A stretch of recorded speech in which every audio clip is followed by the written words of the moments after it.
So this is the connection of your meter bridge experiment. Positive terminal will be connected to one end of the meter bridge. Negative terminal is connected to another end of the meter bridge. You can also connect it via key.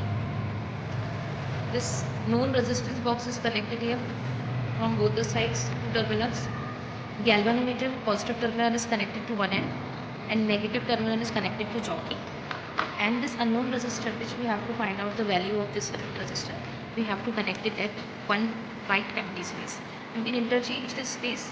You can also connect resistance box of known resistance here and unknown resistance here after 5 to 6 minutes.